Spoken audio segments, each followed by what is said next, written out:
भगवान शिव के 11वें रुद्र अवतार श्री बजरंगबली हनुमान जी, जो कि आज की दुनिया में अगर माना जाए तो रियल सुपरमैन है। इनकी शक्तियां इतनी ज्यादा है, लेकिन इसके बावजूद इनमें कोई घमंड नहीं। साथ ही साथ यह ईश्वर के प्रति समर्पित है और प्रभु श्री राम के लिए यह अपनी जान भी दे सकते हैं। लेकिन दोस्तों, आज हम आपको बताने जा रहे हैं आखिर क्यों भगवान हनुमान ने अपने आराध्य देव के कहने पर क्यों सत्यभामा, सुदर्शन और गरुड़ का घमंड तोड़ दिया और आखिर कैसे इनके घमंड को चकनाचूर कर दिया। चलिए शुरू करते हैं। लेकिन वीडियो में आगे बढ़ने से पहले अगर अभी तक आपने हमारे चैनल को सब्सक्राइब नहीं किया तो सब्सक्राइब कर लीजिए, ताकि आपको ऐसी ही खास हनुमान जी से जुड़ी हुई जानकारियां हर रोज मिल सके। दोस्तों, श्री कृष्ण भगवान द्वारका में रानी सत्यभामा के साथ सिंहासन पर विराजमान थे। निकट ही उनके गरुड़ और सुदर्शन चक्र भी बैठे हुए थे। तीनों के चेहरे पर दिव्य तेज झलक रहा था। बातों ही बातों में रानी सत्यभामा ने श्री कृष्ण से पूछा, हे प्रभु, आपने त्रेता युग में राम के रूप में अवतार लिया था और उस समय सीता आपकी पत्नी थी। क्या वह मुझसे भी ज्यादा सुंदर थी? द्वारकाधीश समझ गए कि सत्यभामा को अपने रूप का अभिमान हो गया है। तभी गरुड़ ने कहा कि भगवान, क्या दुनिया में मुझसे भी ज्यादा तेज गति से कोई उड़ सकता है? वहीं दूसरी तरफ सुदर्शन चक्र से भी रहा नहीं गया। वे भी कह उठे, हे भगवान, मैंने बड़े बड़े युद्धों में आपको विजय श्री दिलवाई है। क्या संसार में मुझसे भी ज्यादा शक्तिशाली कोई है? भगवान श्री कृष्ण मन ही मन मुस्कुरा रहे थे। वे जान रहे थे कि उनके इन तीनों भक्तों को अहंकार हो गया है और इनका अहंकार नष्ट करने का समय आ ही गया है। ऐसा सोचकर उन्होंने गरुड़ से कहा, हे गरुड़, तुम हनुमान के पास जाओ और कहना कि भगवान राम माता सीता के साथ उनकी प्रतीक्षा कर रहे हैं। गरुड़ भगवान की आज्ञा लेकर हनुमान जी को लाने चले गए। इधर श्री कृष्ण ने सत्यभामा से कहा कि देवी, आप सीता के रूप में तैयार हो जाएं। और स्वयं द्वारकाधीश ने राम का रूप धारण कर लिया। वहीं कृष्ण ने सुदर्शन चक्र को आज्ञा देते हुए कहा कि तुम महल के प्रवेश द्वार पर पहरा दो और ध्यान रहे, मेरी आज्ञा के बिना महल में कोई प्रवेश न करे। भगवान की आज्ञा पाकर चक्र महल के प्रवेश द्वार पर तैनात हो गए।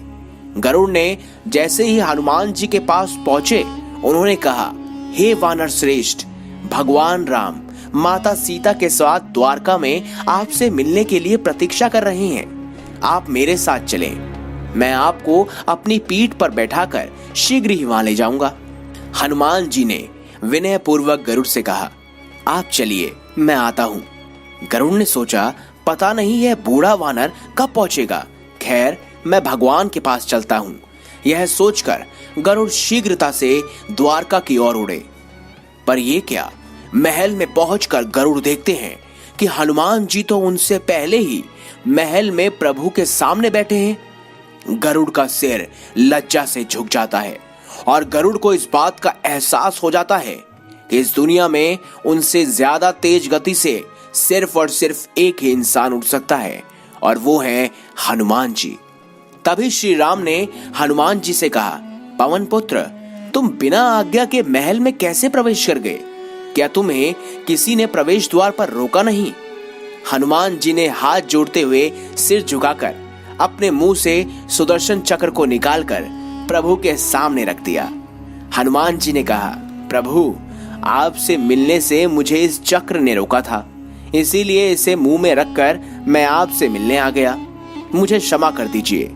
भगवान श्री कृष्ण मन ही मन मुस्कुराने लगे और सुदर्शन चक्र भी पूरी तरह से टूट गए। उनका भी लज्जा से सर झुक गया।